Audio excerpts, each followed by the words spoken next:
Hello, who are you and what do you do? Hello, Joel. My name is Michael Kalkowski. I'm one of the founders and one of 3 managing directors of Gameduell. And my job in the company is that of creative director. So I run our product teams that create the games and the features for our websites and different platforms. Okay, Gameduell is about games, obviously. In the past, I mean, I'm from the Nintendo generation in a way. When I bought a PC or a Nintendo, it were just games, just one kind of it, playing through it, and that is it. And nowadays, with the internet, it seems that games got a lot more differentiated in a way. I mean, there are cash games, there are skill games, there are casual games, social games. What kind of games is Gameduell exactly producing? Well, we do several types of games, but in the essence, if you really boil it down, what we do is we bring people together and let them play games and have a good time. That's really our business. The games we create are casual games and social games, so our audience is a bit older than traditional games companies. The average is 35 years old, and we have slightly more female audience. And what we do is we create games and we create a large communities around those games and let people play and interact in various ways. They can play with each other, they can play against each other, and they can play on our different platforms. The last 8 years, we've been building up our skill games business and are now the #1 in Europe. And in 2008, we've started to expand into the US market. So Gameduell today is one of the world leading skill games companies, but we expanded our market 2 years ago and went into social games, platforms like Facebook and MySpace. And very recently, we also expanded into the mobile games area because that's really where the biggest growth in the games industry at the moment is happening. So we have games on iPad, on the iPhone, and also now on Android devices. And yeah, right now we're sitting here in our Berlin office. That's the main office. We have also 2 offices in Asia and 1 in San Francisco, which actually turned out to be quite important for us because there's a lot of speed and know-how in the Silicon Valley, and we sent people from Berlin to the office in San Francisco. We allow people to work there for a while, to work abroad, and that has been really important for us to get this vibe and the expertise from the Valley into. We're really breathing it here. If you walk around, you can really see that, and I think that's really important if you want to really compete on a global level, that you have that tap into that pool as well. Okay, obviously you're on a really thrilling branch in a way. Maybe one step back before we continue talking about Gameduell. Could you explain to the viewers that are not that interested in games yet what skill games are, what casual games are, and what social games are? Well, skill games, basically you can play games where your skill as a player, it really matters. So if you're really good at a game, then you're going to win against somebody who's not so good.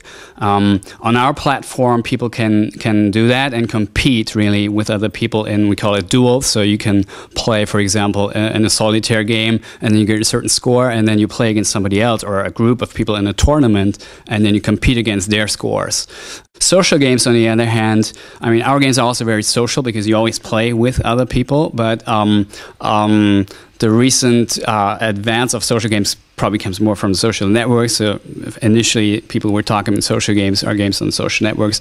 Right now, it's more used as social games. It's where people play socially with other people. It's more, but that is actually what we've been doing for 8 years. And casual games is more to separate it from hardcore AAA games where people think about these shooter games where you kill people, there's blood. It's more for teenage people or young audience, male audience predominantly. Okay, awesome. One interesting question always is, how does a company earn money, and how is Gameduell earning money with games? Like, how does this work? Well, we have multiple revenue streams on Gameduell, and we have different platforms. On the skill games platform, the main revenue we generate with our commissions that we take on the tournaments where people play, but we also have advertising, sponsorships, and then we sell virtual goods. That's one of the growing revenue streams that people play and they buy boosts for the games. They can get better in the games. They can also buy virtual decorations for the games. That's, if you look at revenue sources in the games industry, there has been quite a lot of changes in the recent 10 years, and right now virtual goods monetization is the biggest revenue source for most games companies. As far as I know, in the past, companies had to decide, I mean, at least gaming companies, are we doing this premium stuff, like, offering some game features and then asking for money for the more advanced ones, or doing this virtual goods stuff, or maybe right from the beginning make people buy a game completely. Is it that there is like one monetization stream that has shown to be the best? I wouldn't say so. I mean, there's different companies operate in different areas. On mobile, I think it's predominantly download in the beginning, but we're seeing a shift more and more also towards freemium games where people give out the apps for free and then you can buy in-game boosts, for example. Traditionally, it was, of course, in the games industry, downloads were the big monetization stream, but that has been going down already 5 years ago. And I would, as I said, I think virtual goods monetization is really the key for most games companies today. Okay, then let's go into facts, like facts and figures. How much money is Gameduell earning? How many people do work here? What's your plan? What's the future aspect of this company? Mm-hmm. Well, since we're not a public company, of course, I can't share with you our profit, earnings, and revenue numbers. We've been in business for 8 years now. We've been growing every year, and we were profitable after the first year. The company is doing very well. But I can't go into details about those numbers. I can tell you that we have 71 million users across our different platforms, and that we have a team here in Berlin of 170 people, plus additional people in our offices in Asia and in San Francisco. Okay, 170 people, so are quite big actually. It seems that in Germany, Germany always has this saying of, okay, you only do copycats, but it seems that the gaming industry works really well in Germany because like Gameforge is huge, BigPoint just got bought almost, like big leading investors are going into it, Vuga is growing fastly, Travian, and also Gameduell. What makes Germany such a great place for creating games? Well, I think Germany has very creative people, and I think there are some great companies here. But if I look at the whole game space, I would still have to say that Germany is not the leading games company, unfortunately. I think there's a handful of companies like BigPoint, for example, and Vuga also that I really think have done a great job that set themselves apart from many other companies. But I think there's not too many if you compare us to the Silicon Valley, for example. And I think one of the reasons why that is because the way people here work and entrepreneurs work is a bit different.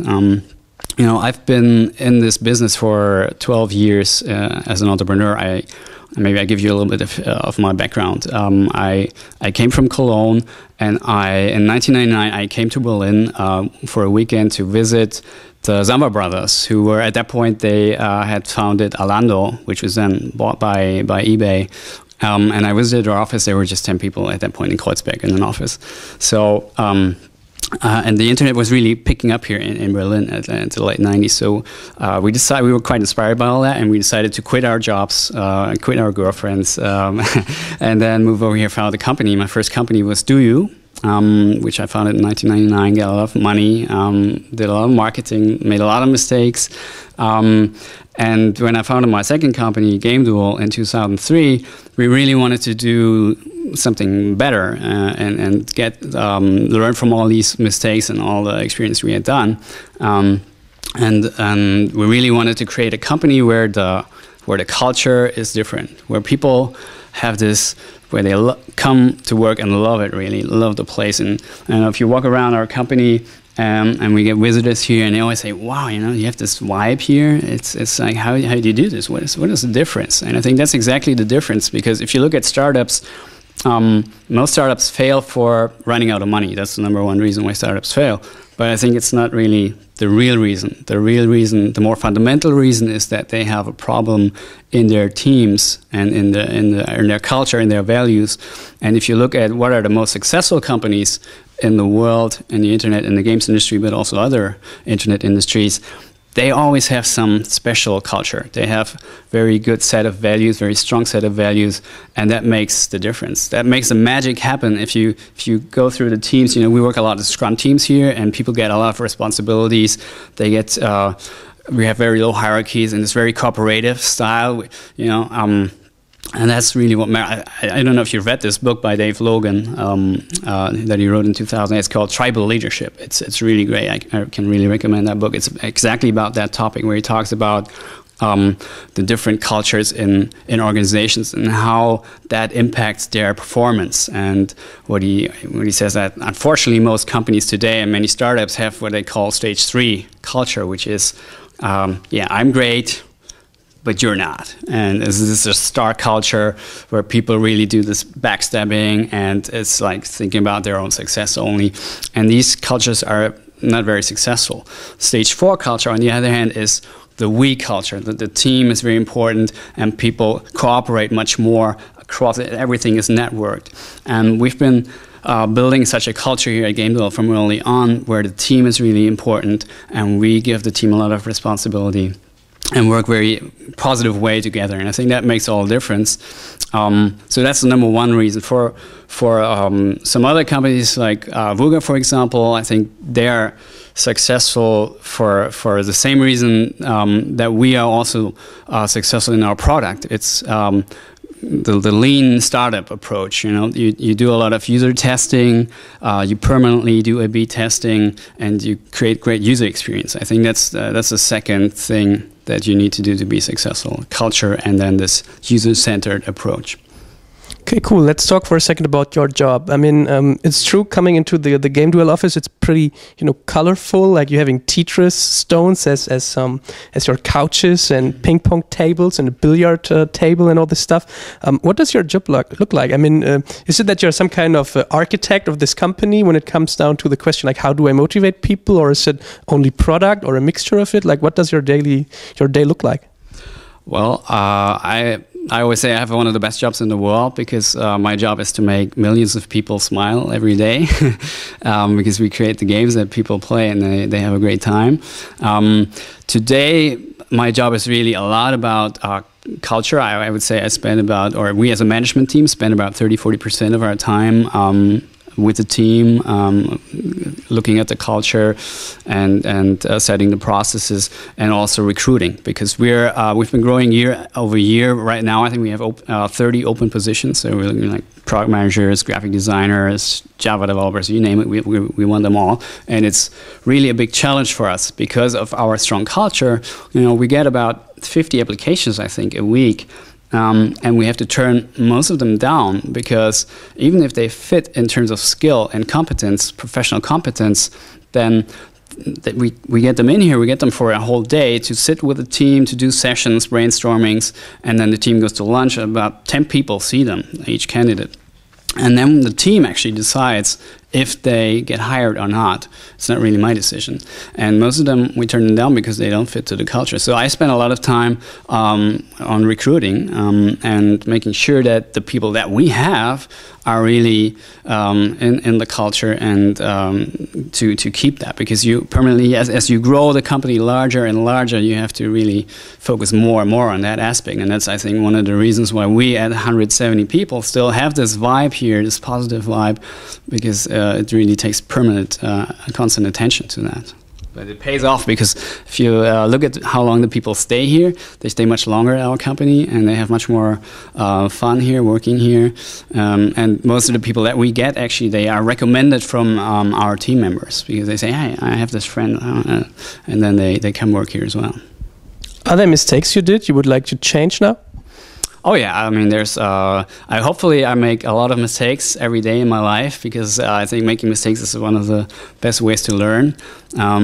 So yeah, I've made thousands of mistakes, but the question is really, do you regret that or not? I think mistakes are good if you learn from them. If you don't learn from them, then it's bad. But as long as you learn from your mistakes, it's always good, and then you will grow your horizon and become a bit wiser. Okay, awesome.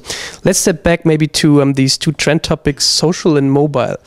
What exactly are you doing in the social part, in the social branch in a way, and what are you planning for mobile? Mm-hmm.